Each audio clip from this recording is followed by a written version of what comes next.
पहली बात साधु संग करना है।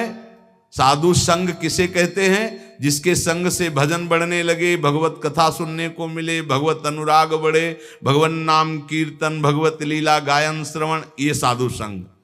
तो साधु संग का परहेज क्या है? संसारी पुरुष का कोई भी संबंध नहीं होना चाहिए।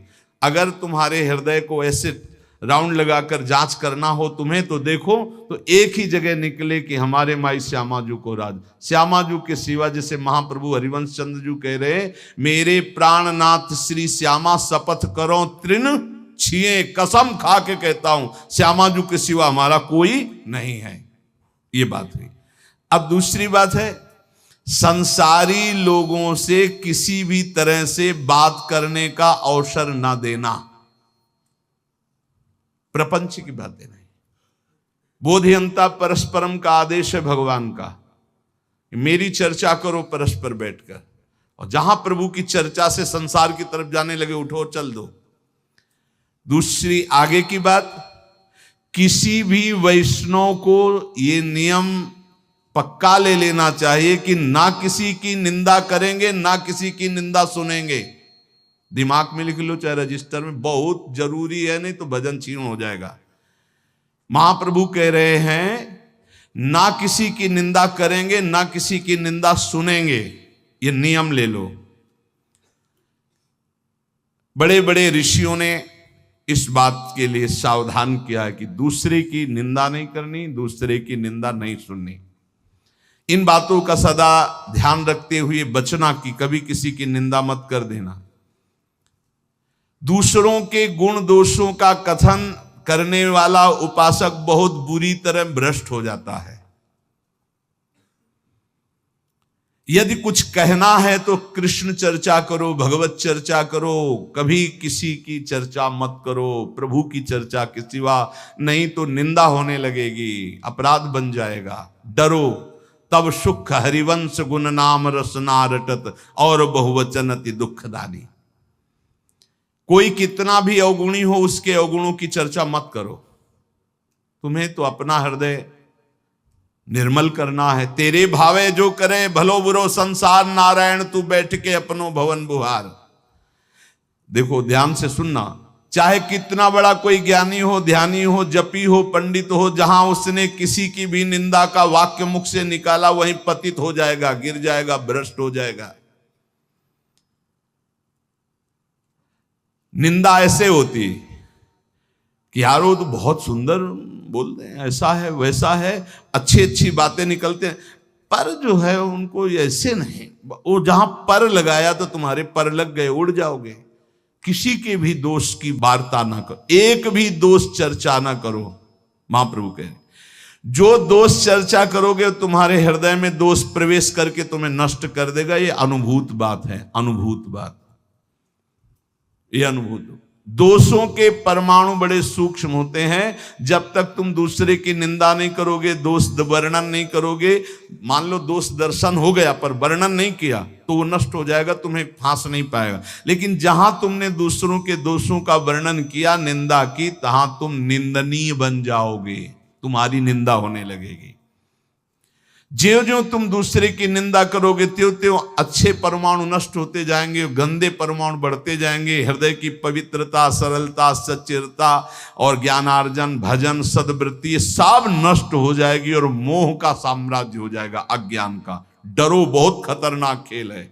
भक्तन की निंदा अति बुरी, भूल करो जिन कोय, कि सुकृत बहु जन्म के छिन में डारे खोए। इसलिए वैष्णव का परम धर्म है कि वो किसी की कभी भी निंदा ना करे और ना सुने। अदोषदर्शी वैष्णव होता है। सुनो, भगवत भक्त जो महात्मा हैं, भागवत हैं, साधु पुरुष हैं, उन्हीं के बीच में बैठो। ऐसे लोगों के बीच में मत बैठो जो एक दूसरे की निंदा करते हैं। ऐसे लोगों के बीच में मत बैठो जो मान प्रतिष्ठा की चाह रखते हैं, जो भोगों की चाह रखते हैं, जो काम तृष्णा वाले हैं। ऐसे लोगों का संग बिल्कुल मत करो। संगम त्यजेत मिथुन व्रतिनाम मुमुक्षु। विरक्त को चाहिए कि सदैव बच कर रहे ऐसे लोगों से, क्योंकि इनके परमाणु ऐसे होते हैं कि विरक्त की विरक्तता नष्ट हो जाएगी। इस वैराग्य के मार्ग में विषयी पुरुषों से बचना ऐसे बताया गया कि जैसे तुम्हारी गोद में सांप गिर जाए तो क्या करोगे? पहले झटकोगे, बाद में विचार होगा। ऐसे विषयी पुरुषों पर विचार करने की जरूरत, पहले झटको, दूरी हटो। अगर तुम वहां रहे तो सांप का जैसे काम है कि वो काटी लेगा, ऐसे विष चढ़ जाएगा, विषय रूपी विष चढ़ ही जाएगा पक्का। बहुत विचित्र, तो बड़ी विचित्र लीला है। इसलिए विरक्त को निरंतर भगवान नाम जप, भगवत लीला का गायन, भगवत लीला का श्रवण और विषयी पुरुषों के संग का त्याग और दूसरों की निंदा दोष और इस प्रकार की सुनना कथन करना, इसका त्याग, ये बैरागी के सुदृढ़ नियम है। और सुनो, मैं तुम्हें वैष्णव के संक्षेप में मुख्य मुख्य धर्म बताता हूं। पहला, ग्राम्य कथा और भोग कथा एक कभी नहीं देखनी चाहिए, न सुननी चाहिए।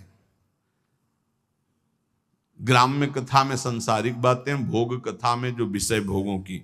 मोबाइल वाले वैष्णवजन सावधान, बिल्कुल ऐसा भयावह मोबाइल है कि अगर आप सावधान न रहे तो नष्ट हो जाएंगे। भगवत लीला कथा सुनने के लिए आपने मोबाइल खोला तो जहां लीला कथा आ रही वहीं बगल में भोग कथा और संसार कथा के भी वीडियो है। आपने इसे टच किया तो लीला शुरू हो जाएगी और तुम्हारी लीला बिगड़ जाएगी। बहुत संभल कर, बहुत संभल कर। छोटे छोटे बच्चों की वो बुरी दशा हो रही इस मोबाइल के कारण, पर बहुत लाभ भी मोबाइल से है, तो इसलिए लाभ लो, अवगुण का त्याग करो। ग्राम्य कथा सुनना और भोग कथा सुनना मानो अपने वैराग्य की आग लगा लेना है, वैराग्य को नष्ट कर देना है। ग्राम्य कथा सुनने और कहने वाला निश्चित विषयी बन जाता है। बचना चाहिए विषयी पुरुषों से। बहुत विचित्र है, बस बस शब्द मान लीजिए, ग्राम्य कथा भोग कथा, इससे दूर, बहुत दूर। दूसरा, वैष्णव को अच्छे अच्छे स्वादिष्ट पदार्थ नहीं खाने चाहिए।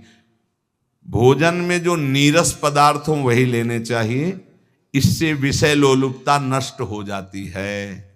अच्छे अच्छे पदार्थ स्वादिष्ट हटा के और नीरस पदार्थ वैष्णव को लेने चाहिए।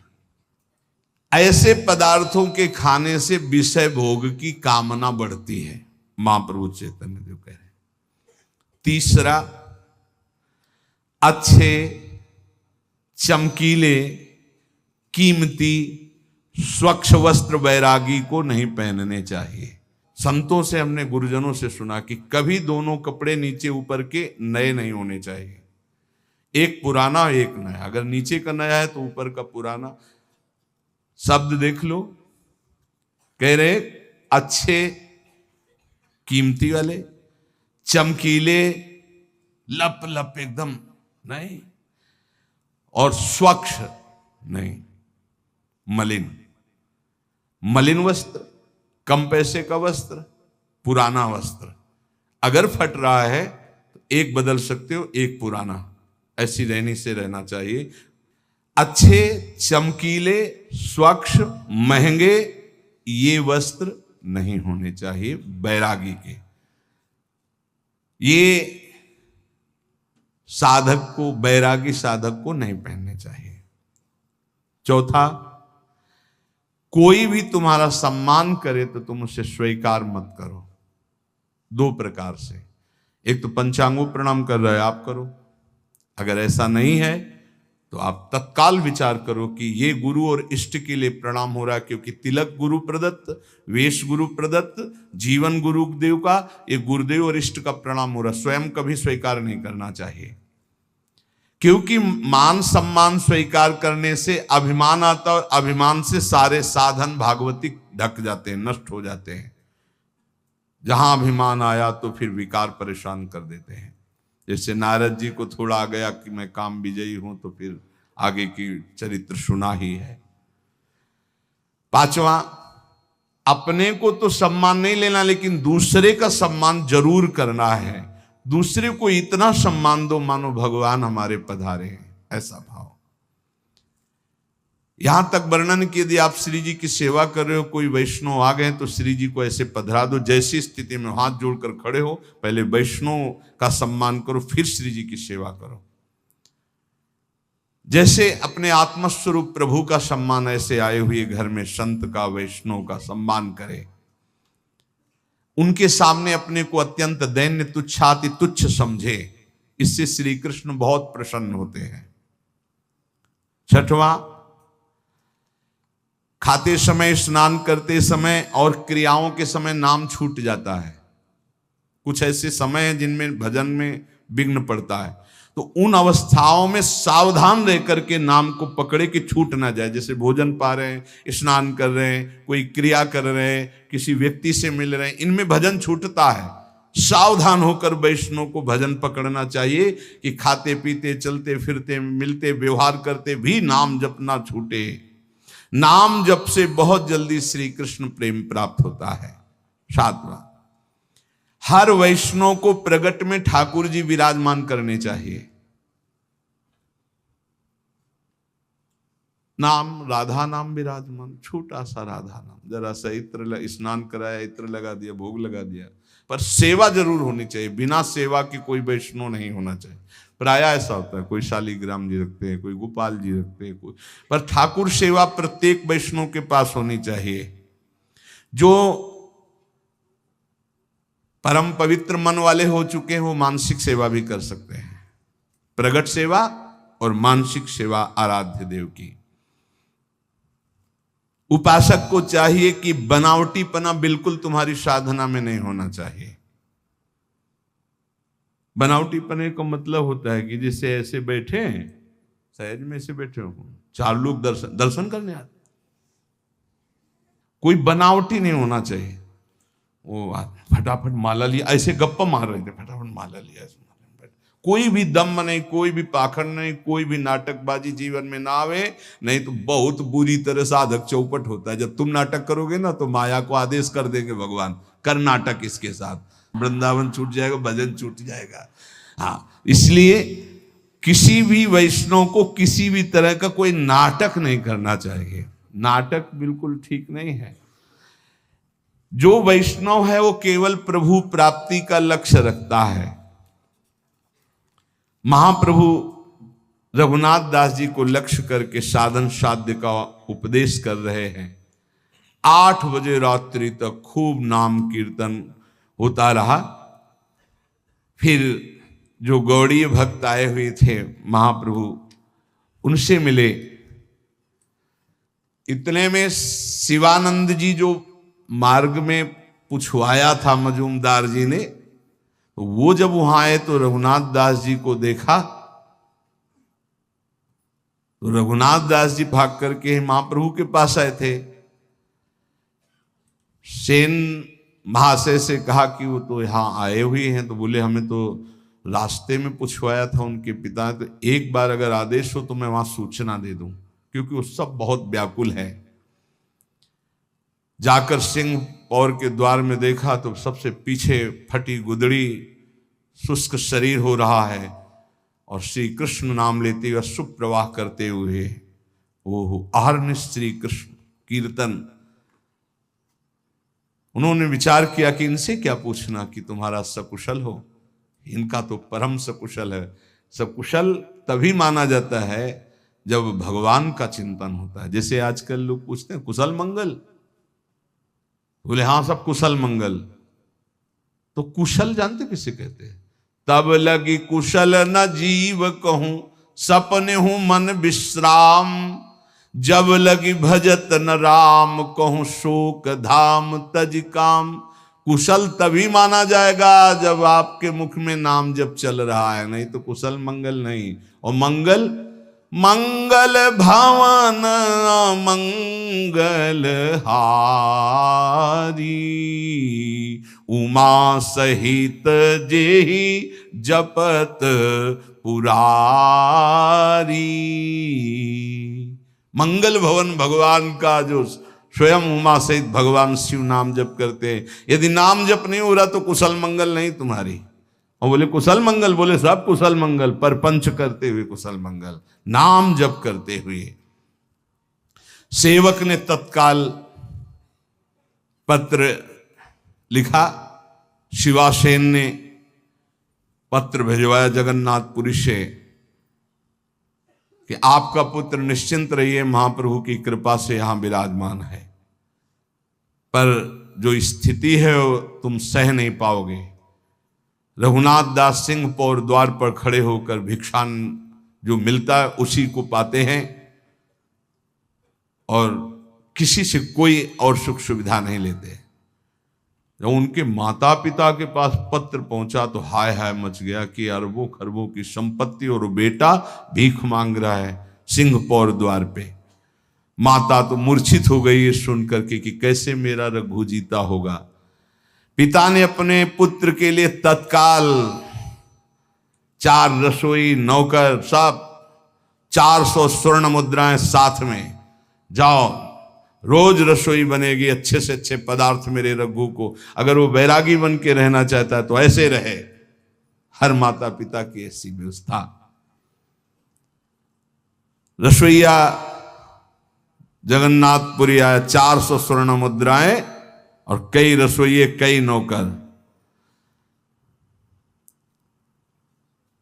अब सुविधाजनक सुंदर भोजन बनाकर, और सेवक ने कहा कि 400 स्वर्ण मुद्राएं भी लाए हुए रघुनाथ दास जी से कहा आप सुखपूर्वक रहिए। रघुनाथ दास जी ने कहा एक भी मुद्रा नहीं। रघुनाथ दास जी ने सोचा जब रसोईया आया है तो ये सुंदर भोग बनाकर महाप्रभु की सेवा हो जाए। महाप्रभु से प्रार्थना की। महाप्रभु ने, उनके पिता परम वैष्णव हैं ये जानते हुए, थोड़ा प्रसाद स्वीकार किया। पर रघुनाथ दास जी प्रसाद वहीं पाते, सिंह पौर वाला जो मिलता, अपने पिता के द्वारा भेजी हुई सुविधा को नहीं। महाप्रभु की सेवा 8 दिन तक ये रसोईया बलाता। रघुनाथ दास जी ने फिर विचार किया कि महाप्रभु को ये सुख सुविधाएं पसंद नहीं। खुद उपदेश किया था, जब मैंने सब कुछ त्याग दिया है तो फिर मेरा कुछ है ही नहीं, तो मैं क्यों महाप्रभु की सेवा के लिए अपने पिता की संपत्ति का प्रयोग करूं।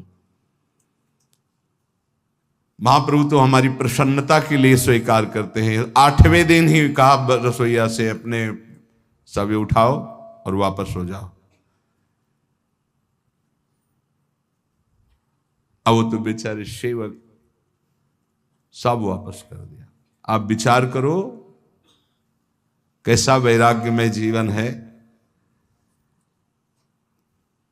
प्रभु ने कहा स्वरूप ठीक किया रघुनाथ ने। ध्यान रखना, ये विषयी लोगों का अन्न खाने से रजोगुण की वृद्धि होती है।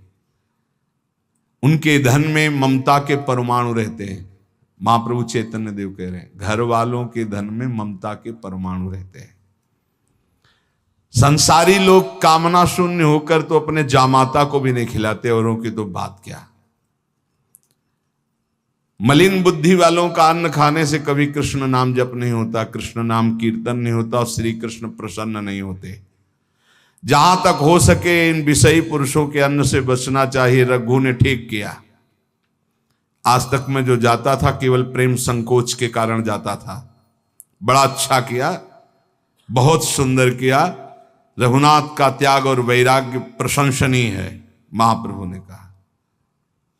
रघुनाथ दास जी ने अब वहां भी मांगने के खड़े होना बंद कर दिया, क्योंकि लोग परिचित हो गए थे कि इतने बड़े धनी मानी के तो स्वादिष्ट स्वादिष्ट पदार्थ खरीद कर रघुनाथ दास जी को देने लगे थे। भिक्षा लेना बंद कर दिया। एक क्षेत्र में जाते जहां अन्न बंटता था, दाल और महाप्रसाद ही बंटता था केवल, तो सायंकाल जाते जो बचा खुचा होता वहां से ले आते थे। महाप्रभु ने कहा रघुनाथ दास अब सिंह पौर पर नहीं खड़ा होता, क्योंकि दर्शन करके आते तो दिखाई नहीं देता, तो कहां से प्रसाद पाता है। तो उनका प्रभु अब वो एक क्षेत्र में जाते हैं और वहां से बचा हुआ दाल और महाप्रसाद ले आते हैं और उसी को पा लेते हैं। प्रभु ने संतुष्टि पूर्वक कहा ये सर्वोत्तम कार्य किया। सिंह द्वार पर भिक्षा की लालसा से हर व्यक्ति का मुख देखने की इच्छा होती कि ये दे दे, शायद ये दे दे। अच्छा किया। महाप्रभु ने जो कहा वो शब्द ये है कि इस तरह से वृत्ति रखना वैश्यावृत्ति कहलाती है। ये व्यक्ति आ रहा कुछ दे देगा, ये व्यक्ति आ रहा कुछ दे देगा, ये व्यक्ति आ रहा है, नहीं। मुख में नाम और चित्त में दूसरे का चिंतन बिल्कुल ठीक नहीं। जिसका नाम उसी का चिंतन। अच्छा किया उसने। एक बार चला जाएगा, क्षेत्र से ले आएगा, भजन करेगा, अच्छा है। स्वरूप गोस्वामी जी रघुनाथ दास जी को बताया कि महाप्रभु ने बहुत अच्छा कहा है। रघुनाथ दास जी ने सोचा फिर कुछ गड़बड़ी है। एक बार हम ये कह रहे थे कि जब गुरुजन प्रशंसा करें तो एकांत में बैठकर तुम रोना कि कोई तुमसे अपराध बन गया क्या कि तुम्हारे गुरुजन प्रशंसा कर रहे हैं। ये बात ध्यान रखना। बहुत प्रवीण थे रघुनाथ दास जी ने सोचा कुछ तो अभी त्रुटि रह गई। फिर रघुनाथ दास जी ने क्षेत्र जाना बंद कर दिया। अब रात में जो महाप्रसाद फेंक दिया जाता जिसे गाय भी नहीं पाती थी, ऐसा उस महाप्रसाद को रात्रि में उठा के लाते जो ऐसे, फिर उसे जल में डाल करके जो सड़े सड़े चावल वो हटा देते, फिर ऐसे इतना बस उतना पाते हैं रात दिन भजन। एक दिन महाप्रभु ने पूछा कि तुम्हारा रघु बहुत दुबला हो गया, तो बोले क्षेत्र से भी त्याग कर दिया भोजन लाना। अब वो महाप्रभु ने कहा इतना सुंदर अमृत अकेले अकेले पता है, अब निमंत्रण नहीं करेगा मेरे को, मुझे जाना पड़ेगा। फटी गुदड़ी के सिवा कोई दूसरा कपड़ा नहीं, एक लंगोटी, फटी गुदड़ी और रात्रि में फेंका हुआ महाप्रसाद जो बिकता नहीं था, जिसको शब्दों से उच्चारण नहीं कर सकते क्योंकि प्रसाद है, जो बिकता नहीं था, जो कोई पा नहीं सकता था, वो तो वहां की गाय आदि वो भी नहीं पाती थी, वो उठा के लाते। तब का ओहो निष्किंचना अवस्था इसी का नाम है। जो जिह्वा को संयम में कर लेता है, जो सहनशील है, जो तितिक्ष है, वही बैरागी है। 18 दोष भोगने ही पड़ते हैं जो भगवान का भजन नहीं करता। भूख, प्यास, बीमारी, बुढ़ापा, राग, द्वेष, मोह, निंदा, चिंता, भय, खेद, विषाद, जन्म, मरण, विस्मय, शोक, मंद, अरति, कहीं मन नहीं टिक रहा, घोर अशांत, डिप्रेशन में, अरति। ये 18 दोष भगवत विमुख को भोगने ही पड़ते हैं। और यदि वो भगवान के आश्रित हो जाता है तो उसमें जैसे भूख है, प्यास है, बीमारी है, बुढ़ापा है, इन सब में भगवान का एक विशेष कृपा प्रसाद रहता है। देखो बेटा और बहू की कथा सुन चुके। एक संत भगवान ने कभी शिष्य नहीं बनाए थे, श्रीधर बाबा। और जब वृद्धावस्था आई तो अपने लोग 8-10 संतों की होड़ लगती थी कि देखो आपने 1 घंटा सेवा की है, अब आप हटिए, अब हम सेवा। और जानते उनको कैसे सोच कराई जाती थी? ऐसे टांग लिया जाता था 2 संत और ऐसे हाथ में कराई जाती थी। क्यों? क्योंकि भजन करते थे। सौभाग्य था किसको शौच कराने को मिले, किसको स्नान कराने को मिल जाए, किसको वस्त्र धारण। ये सौभाग्य भगवान के सिवा किसी को अपना नहीं माना। तो ऐसे गोद में, संतों की गोद में उनकी सेवा होती थी। और अंतिम समय राधा राधा मुख से निकल रहा था, सब संत कीर्तन कर रहे थे और ऐसे पधारे पूछो मत। ये है ना कोई शिष्य, ना कोई जगह, ना कोई 1 रुपया। तो ऐसे भगवान की तरह अंतिम समय उनकी पूजा हुई। जब उनका शरीर असमर्थ था, ड्यूटी लगती थी, अलग अलग ड्यूटी लगती। कई संत भगवान अपने ड्यूटी लगी थी कि इतने बजे से इतने, और लड़ाई होती थी।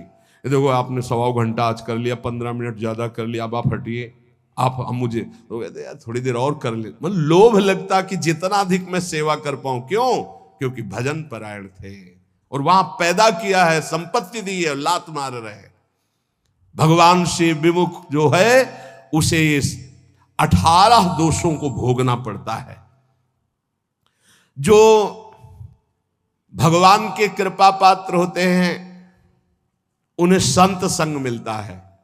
जिन्हें संत संग मिलता है उनमें अंत काल में जैसे भगवत प्राप्ति होगी वैसा संयोग बना दिया जाता है। अंत काल में दादू मन ही सो मल उपजय, मन ही सो मल धोई, सीख चले गुरु साधु की, तो तू निर्मल होई।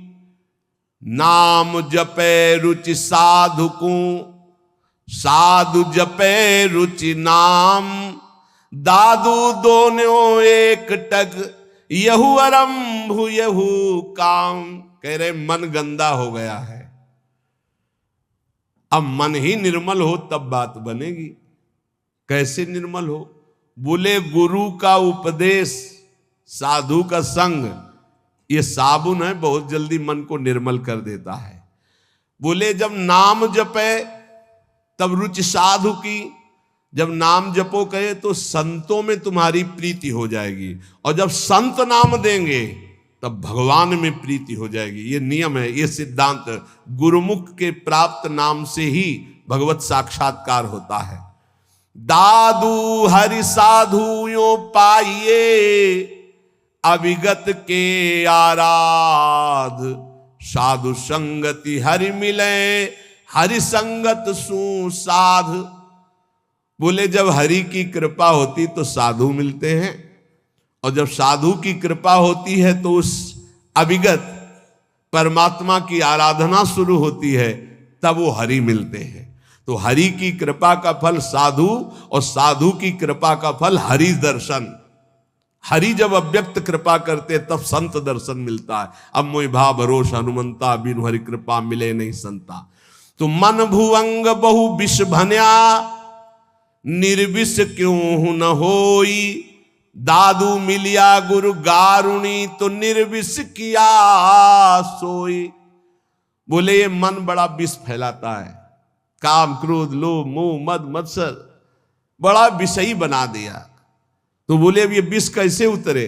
बोले गुरु गारुणी, विष उतारने वाले गुरुदेव हैं। जो गुरुदेव ने नाम मंत्र दिया है उसको जपो तो मन का सारा विष उतर जाएगा, निर्विकार मन हो जाएगा। पूजा मान बड़ाइया, आदर मांगे मन, राम गहे सब परिहरे, सोई साधु जन। सबके मन में होती है हमारी पूजा हो, हमारी मान हो, हमारी बड़ाई हो, हमारा आदर हो, लेकिन साधु वही है जो मान बड़ाई आदर को स्वीकार नहीं करता, इच्छा नहीं करता। सब में मेरे प्रभु है, सबको प्रभु को भाव से प्रणाम। इतने विराट रूप भगवान इतने रूप में आकर दर्शन देते हैं, ये भाव नहीं रखना। मान बड़ाई आदर इसका कहीं भी नहीं। मेरे प्रभु आकर मुझे दर्शन देते हैं, करुणा करके इतने रूपों में दर्शन देते हैं। जो भगवान को प्राप्त करना चाहता है वो साधु कैसा होता है? जो मान बड़ाई आदर आदि को भी स्वीकार नहीं करता। विष सुख माही रमि रहा, माया हित चितलाई, सोई संत जो उबरे, स्वाद छोड़ी गुण गाई।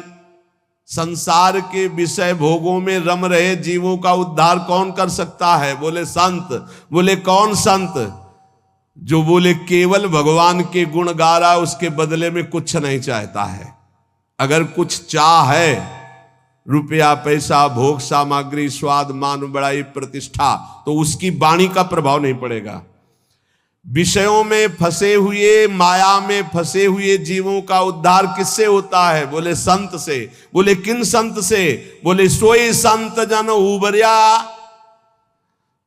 जो स्वाद छोड़ी गुण गाई। स्वार्थ स्वाद इनको छोड़कर कोई भी चाह नहीं, केवल स्वांता सुखाए तुलसी रघुनाथ गाथा। बोले ऐसे संतों की वाणी से माया में फंसे हुए लोगों का उद्धार होता है। साधु मिले तब उपजे हृदय हरि को ध्यान, दादु संगति साधु की अभिगत पुरवै आन। बहुत शीघ्र परमात्मा प्राप्ति होती है ऐसे संत महात्मा के संग से, उनके बताए हुए ध्यान नाम गुण कीर्तन से बहुत जल्दी भगवत साक्षात्कार होता है। प्रेम कथा हरि की कहें करें भगत ल्यो लाई, पिबे पिबावे राम रस सोजन मिलवो आई। बोले बड़े संतों की पहचान क्या होती है? बोले जिनके पास बैठने से केवल भगवत चर्चा ही हो, हमारे आचरण सुधरे, हरि नाम में प्रीति हो, हरि चरणों में प्रीति हो, भक्ति का हृदय में प्रादुर्भाव हो, वो स्वयं भगवत रस पिए हुए हैं और वही भगवत रस हमें पिला सकते हैं। साहब सो सन्मुख रहे सत्संगति में आई, दादू साधु सब कहें सो निर्फल क्यों जाई।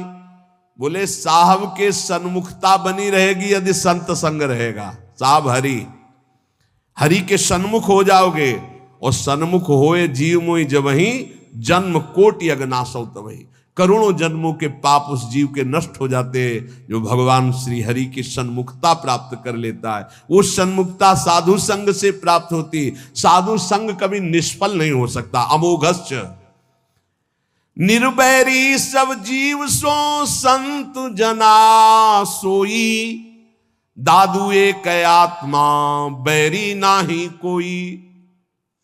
संत वही, किसी भी संप्रदाय की मेड़ में नहीं, सब पूरा विश्व विश्वंभर सब जगह भास, एक ही परमात्मा तत्व अनंत ब्रह्मांडों में है। फिर मृत्यु लोक की बात क्या?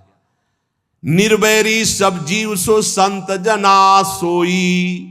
सब किसी से बैर नहीं, सब अपने हैं, सब अपनी आत्मा है। दादू एक आत्मा बैरी नाही कोई, काहे को दुख दीजिए घट घटा तम राम, दादू सब संतोषिए यही साधु को काम। घट घट में हमारे प्रभु रमे हुए हैं, जो उसका साक्षात्कार कर लेता है वही भगवत प्राप्त होता है। कैसे साक्षात्कार होता है? एक अक्षर पीव का सोई सत कर जानी, हरि नाम सतगुरु कहा दादुर सो परवाणी। जो गुरुदेव ने अक्षर बोला बस उसी पकड़। ये बहुत जगह महापुरुषों से मिला है। गुरु द्वारा दिए गए नाम मंत्र का अद्भुत चमत्कार है, बस उसी में लग जाओ, जितना जपोगे उतना ही लाभ मिलेगा। दादू नी का नाम है, तीन लोक तरी जाए, रात दिवस रटिबो करे। रात दिन बड़े भाग्यशाली जिनको ये पता है कि जाना है मुझे, तो खूब अधिक धन कमा ले, नाम रूपी धन। राधा राधा राधा राधा वल्लभ राधा वल्लभ। दादू नी का नाम है, हरि हृदय न विसारी, मूर्ति मन माही बसे सांस सांस संभारी। तब जानना कि हमारा नाम रंग ला रहा है, जब हर श्वास में नाम चले और सामने नामी की छवि विराजमान हो। दादू साहब कह रहे, मूर्ति मन माही बसे सांस सांस संभारी। दादू नी का नाम है, आप कहे समझाई, और आरंभ सब छाड़ दे, हरि नामो ल्यो लाई।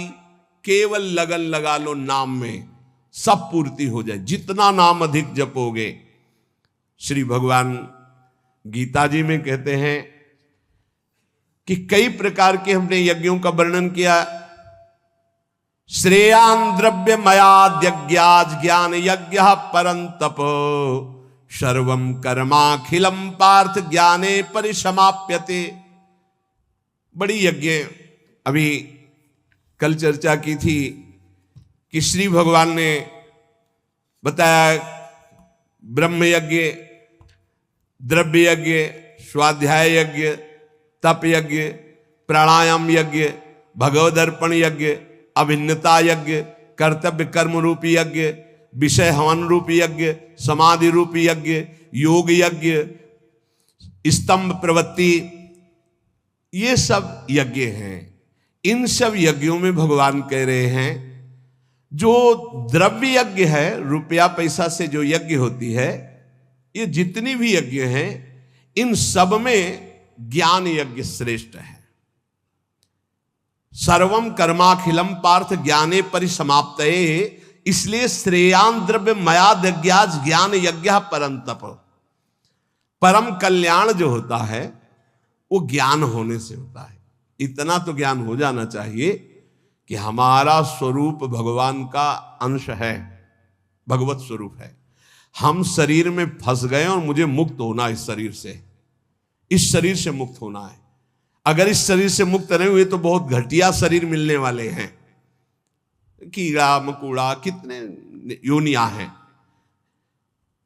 जो रुपए से यज्ञ होती है उसमें महत्ता धन की होती है, इसलिए वो परम लाभ नहीं प्राप्त हो पाता द्रव्य यज्ञ के द्वारा।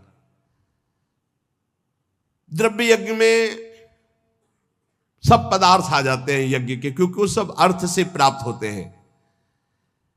एक द्रव्य यज्ञ करे 10 अश्वमेध यज्ञ, और एक बार श्री कृष्ण को भाव से प्रणाम कर ले तो 10 अश्वमेध यज्ञ करने वाला श्री कृष्ण को प्रणाम करने वाले की बराबरी नहीं कर सकता। अब आप विचार करो द्रव्य यज्ञ कितना छोटा है जिसको बहुत बड़ा माना जाता है। यहां भगवान कह रहे हैं द्रव्य यज्ञ से श्रेष्ठ है ज्ञान यज्ञ, क्योंकि सभी यज्ञ कर्मजन्य और कर्म करने वाले में यह रहता है कि मैंने ये किया। एक हमने देखा है यज्ञकर्ता को अभिमान रहित, अंदर के कितने विशुद्ध भाव होते हैं धार्मिक पुरुषों में। उनकी मैदा की कई फैक्ट्रियां थी, वो आते थे पूर्व गुरु आश्रम में जब संन्यास मार्ग में थे, 10 गाड़ी उनके साथ होती थी। बहुत दूर से गाड़ी और पादुका उतार करके सबको वहीं रोक कर अकेले आते। उन्होंने जब यज्ञ कराई सब जो यज्ञ के, एक हाथ में टोकरी एक हाथ में सोनी, जहां कोई खा पी के फिर हर सुविधाएं सब पवित्र वैदिक सिद्धांत से होना, और उनका काम केवल यही था झाड़ू और टोकरी ले। पूरे किलोमीटर में यज्ञ मंडप था, पूरी सब व्यवस्थाएं, और अकेले, किसी का चंदा नहीं, क्योंकि खूब अर्थ था, और वो स्वयं ये करते थे। जब कोई उनसे पूछता यज्ञ, कहीं भी कोई पोस्टर बैनर नहीं, और कोई पूछता यज्ञ कौन कराते, तो हमें तो पता नहीं, हम तो यहाँ दोना पत्तल फेंकने की सेवा मिली, बस वो जानते हैं। कोई नहीं जानता था यज्ञ कौन करा रहा। खूब आनंद मंग ऐसे कोई द्रव्य यज्ञ करने वाले बिरला होते हैं जो भगवत समर्पित होते हैं, पर उनको ज्ञान है इस बात का कि तो दियम वस्तु गोविंदम तो भ्यमेव समर्पे, देनहार कोई और है देत रहते दिन रैन, लोग भरम मोपे करे तासो नीचे नयन। ऐसे वो महान गृहस्थ में रहते हुए भी वो महान याज्ञिक थे, यज्ञ करने वाले। तो जब द्रव्य यज्ञ कराई जाती है तो उसमें कहीं ना कहीं अहम स्फुरित हो जाता। मैंने इतने करोड़ अर्पित किए, मैंने इतने लोगों को पवाया, तो जीवन मुक्त होने के लिए वो पर्याप्त नहीं रह गया, क्योंकि अहम का लय होना चाहिए। इसीलिए भगवान कह रहे सर्वम कर्माखिलम पार्थ ज्ञाने परिसमाप्तये। ज्ञान में क्या होता है, अहम का नाश हो जाता है। इसलिए भगवान यहां कह रहे कि सबसे बढ़िया यज्ञ है ज्ञान यज्ञ। अंतःकरण में 3 दोष होते हैं जिनके कारण भगवत साक्षात्कार नहीं हो पाता। मल कहते हैं संचित पाप को। जो संचित पाप होते हैं उनके कारण भजन में मन नहीं लगता। जहां भजन शुरू करोगे, भगवत मार्ग की बातें शुरू करोगे, तो पाप आकर्षण शुरू हो जाएगा, इसे मल कहते हैं। दूसरा होता है विक्षेप, चित्त का चंचल होकर बार बार भोगे हुए विषयों का चिंतन करना, इसे विक्षेप कहते हैं। आवरण कहते हैं अहंकार, अज्ञान। इन 3 के कारण जीव की भगवान में रुचि नहीं होती और भगवान की प्राप्ति में बाधा ये 3 पहुंचाते। मल, संचित पाप, विक्षेप, भोगों के प्रति चित्त का चंचल होना, आवरण, अहंकार, अज्ञान। जब हम कोई भी कर्म करते हैं तो उसमें ये आवरण ढक जाता है, अहंकार, मैंने ये किया, और जहां ये हुआ मैंने ये किया, तो उसका कल्याण नहीं हो पाता। ये खास बात है। उसका फल मिलेगा, उसे भगवत प्राप्ति नहीं हो पाएगी। अहंकार विमूढ़ात्मा करता हमें मनते, अहंकार में मूढ़ता बनी रहती है और ये रहता है कि मैंने ये किया, और जब मैंने ये किया तो अवश्य भोगना पड़ेगा, चाहे शुभ हो या अशुभ हो, भगवत प्राप्ति नहीं होगी। जब हमें किसी महापुरुष का आश्रय मिलता है, संत महात्मा का, और वो जब हमें उपदेश करते हैं, तब हमें समझ में आता है कि सारे कर्म भगवान के लिए करने हैं। हमारे पास जो शारीरिक बल, रुपया, पैसा, भोग सामग्री, सब श्री भगवान की, तो हम भगवत भाव से जब कर्म करके भगवान को समर्पित करने लगते हैं तो हमारे अंदर के दोष नष्ट होने लगते हैं। मल पहले नष्ट होगा, संचित पाप भस्म होंगे। अब हमको थोड़ा विवेक आने लगा कि जितने भोग भोगे उनमें कोई सुख तो है नहीं, तो बार बार चित्त जो भोगों की तरफ जा रहा था उसे वापस करने लगे, तो विक्षेप नष्ट होने लगा। अब अहंकार भगवद अर्पित होकर के चरणों में चला गया, तीनों ठीक हो गए। मल विक्षेप आवरण जहां हटा तो सामने सच्चिदानंद भगवान का उसको अनुभव हो जाता है। अब बोले ये मल विक्षेप आवरण हटाने के लिए जो साधु संग चाहिए, गुरु का संग चाहिए, वो कैसे प्राप्त हो? बोले जब विवेक, वैराग्य, समदमादि, सठ संपत्ति, मुमुक्षता, श्रवण, मनन, निधिध्यासन, तत्व पदार्थ संशोधन, ये जो दैवी भागवती ज्ञान के साधन है, इनकी जब प्राप्ति की इच्छा होती है तो गुरु बनाने की इच्छा होती है। कोई ऐसे संत मिले, कोई ऐसे सदगुरु मिले। देखो भगवान सामने विराजमान है अर्जुन के, और कह रहे हैं कि जब कभी मल विक्षेप आवरण हटाने के लिए ज्ञान की आवश्यकता होती है तो गुरु की प्राप्ति की इच्छा होती है। तो अपने मल विक्षेप आवरण को हटाने के लिए, कल्याण प्राप्ति के लिए, मंगल के लिए, सुख प्राप्ति के लिए, ज्ञान यज्ञ के लिए, तत्व ज्ञान के लिए किसी संत का आश्रय लो। कैसे? बोले तद्विद्धि प्रणिपातेन परिप्रश्नेन सेवया उपदेक्षन्ति ते ज्ञानम ज्ञानिनस्तत्वदर्शिनः। भगवान से पहले प्रार्थना करो कि हमको तत्वज्ञानी महात्मा मिल जाए। बड़ा मुश्किल है तत्वज्ञानी महात्मा मिलना। ये छोटी छोटी मेड़े ऐसी बन गई हैं, लड़ाई झगड़ा, एक दूसरे की निंदा स्तुति समझे नहीं पा रहे। जैसे जमीन में खड़े होकर देखो तो कोई 7 खंड की, कोई कुछ ऐसे बिल्डिंग, और थोड़ा हेलीकॉप्टर में बैठ के देखो ऊपर उड़ के, तो सब एक जैसा दिखाई देने लगेगा। तो जो ऊंचाई में चढ़ा हुआ महापुरुष है वो एक जैसा दिखता है, सब जगह एक है। देखो शास्त्रों में हमने, वैदिक सिद्धांतों में भी पाया, आ ब्रह्म है, आ।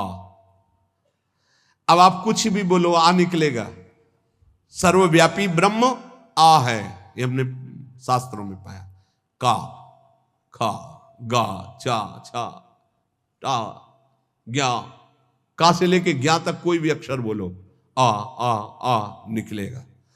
अब जो अक्षर है वो ब्रह्ममय है। ऐसे ही चराचर जगत ब्रह्म में, सर्वम खलमिदम ब्रह्म। अब ये वेद सिद्धांत पढ़ते हो, लड़ाई झगड़ा कहां रह गया, कहां निंदा स्तुति रह गई, कहां राग द्वेष रह गया, कहां छोटा बड़ा रह गया, कहां अपना पराया रह गया। यही समझ। सनातन आकाश की तरह है, ध्यान रखना। सनातन धर्म आकाश की तरह है, सनातन धर्म वायु की तरह है, सनातन धर्म जल की तरह है, सनातन धर्म पृथ्वी की तरह है, सनातन धर्म सूर्य की तरह है। जहां देखो वहीं सनातन सूर्य है, सनातन वायु, सनातन जल, सनातन भूमि, सनातन आकाश, सनातन अग्नि, अंदर और बाहर, यह है सनातन। तो ब्रह्म सनातन, परमात्मा सनातन, तो धर्म सनातन। उसको समझो, ये छोटी छोटी मेड़े नहीं, सनातन। सनातन आकाश की तरह है,